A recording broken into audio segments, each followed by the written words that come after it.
My name's Courtney Abrams. I'm the Global Warming Associate for Environment America in Washington, D.C. So I work on global warming policy and I'm in my second year of the fellowship program.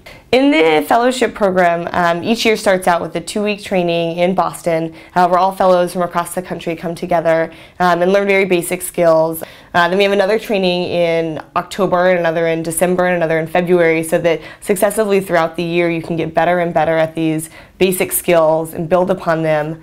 And then in between, you're doing your job on the ground with your staff director and getting probably the most valuable feedback. One of the best things about the trainings is that you are learning the skill of advocacy from the top environmental advocates in the country. So people who've been working on these issues in Congress or in state houses across the country for 10 or 15 years. And you get the chance to be in small groups or one-on-one, learning skills of advocacy and learning how to properly talk to the media and how to work with other environmental groups to accomplish your goals overall. And one of the best parts about this training, other than the fact that you're training with the best people, is that there's so much review involved in the program. So you'll learn a skill at the first training, you'll practice it on the ground over the next few months, and then you'll practice it again at the next training. So one example of this, which is a basic skill of lobbying. A lot of times as an environmental advocate, you'll sit down with members of Congress or their staff and talk to them about the issues that you're working on and ask them to vote for a piece of legislation or support your position in some way.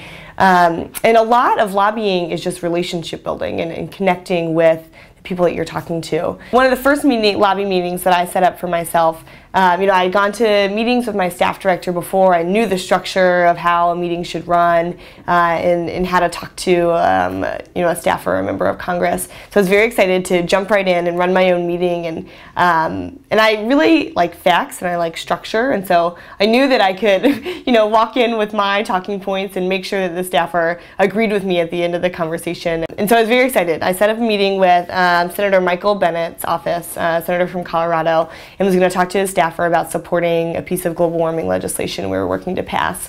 And so I was very ready. I came in with my talking points and I just rushed right through the meeting and said everything I needed to say and wrapped it up pretty quickly, and it went fine, but it was definitely forced, and it was my first meeting, and I knew that there was something missing.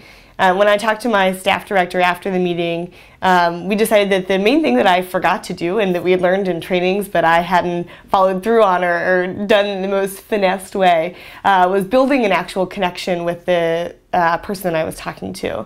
So I practiced that one skill of just building a personal connection with my staff director, and how you need to spend 5 minutes at the beginning of every meeting just having a conversation, a normal conversation with whoever you're talking to.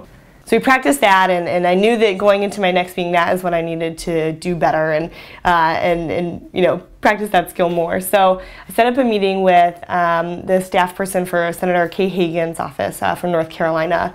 Still talking about the same policy. I still had my same facts in line and my same talking points, but I made sure that I stopped at the beginning of the meeting and just had a normal conversation with the staff person.